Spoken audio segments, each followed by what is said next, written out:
Hey everyone, welcome back to my channel. I'm Megan, and today I'm going to be discussing season 1, episode 1 of Anna Pigeon. So let's get into it. I really like this series so far. I know I've only seen one episode, but I grew up watching Leah Thompson on Switched at Birth, and I know she's been in a bunch of other things of her generation.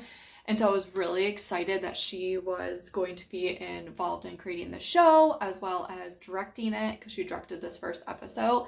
And it was so good. It was so solid. The scenery and everything. I think they actually filmed on location for a lot of this. I actually kind of wonder where they filmed this at, because Glacier National Park is in Montana. And so I wonder if they actually filmed it there or unless they filmed it in Canada. So I definitely have to research that. But I just remember seeing a behind the scenes clip where they actually, filmed a lot of it, on site, which I think is so cool, because I think not many TV shows or movies film on location anymore. Like everything is in a studio or, something like that, that you don't really get the character of the particular town or the type of genre or location that the show is set.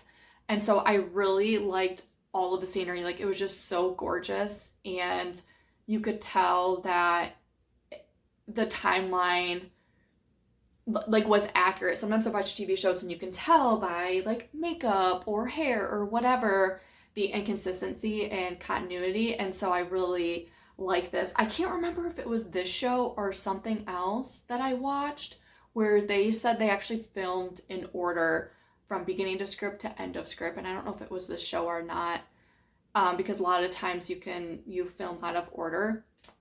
And I thought that was really cool, because I think it's really cool when you film something in order, so you kind of see like that growth, and it helps the actors as well because they're going along on the journey. They don't even have to worry about something that had already happened and then pretend that it didn't happen, yada yada yada, even though that is their job. But anyways, I really enjoyed this episode.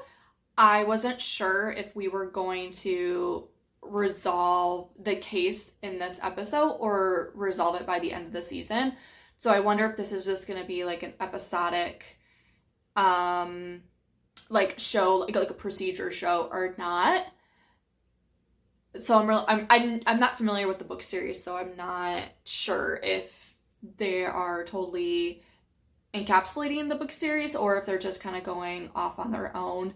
And I wonder if each episode is going to be like that. I absolutely loved the scene where she was on the ledge and she had the voice of her husband. Oh my gosh, that was so beautiful and like intimate. And they played that very well with each other. You could see the emotion in her face. And it was just so cool. I really like how they're showing scenes with her and her husband, and hopefully it helps her heal and everything. We don't really know much about how he died, but I really love that element. I just think it's more powerful, and it kind of gave me like Covert Affair vibes, where she would sometimes see Ben, her love interest. He didn't die, but he left, and yeah, it kind of gave me that a little bit. The only issue I had was when she got knocked on the head with a rock or a brick or something. It was very hard for me to believe that she dropped down to the ledge beneath her, because if you look from the outer shot, the angle, you're like, there's no way she would have dropped down to that part because it's so thin right there.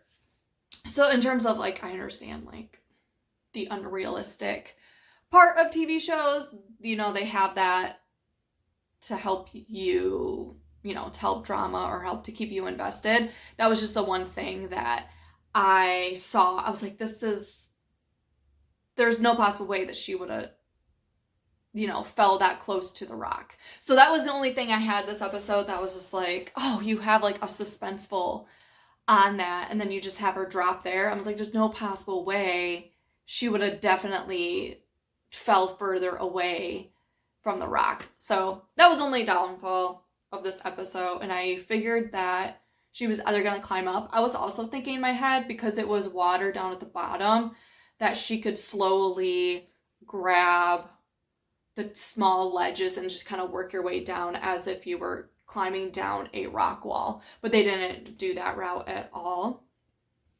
Yeah, those are really my overall thoughts on this episode. I'm really excited to see more. She ends up staying, it looks like, and I liked the ending where she was talking about like, it's hard to walk alone in this life or something like that, and then she's like, except for the cat. And then the cat is in the little hallway. I wasn't sure if she was going to take the little cat or kitten. I don't know. It kind of looks like a kitten. Maybe it's a cat. Who knows? Or if Sheila's like ex-lover was going to take it. But I'm interested to see how her relationship's going to be with the cat. I think is going to be really cute. And the cute little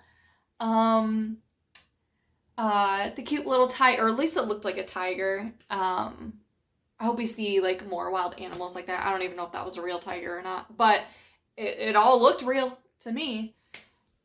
That's it for this video. Thank you for watching, and I'll see you next time.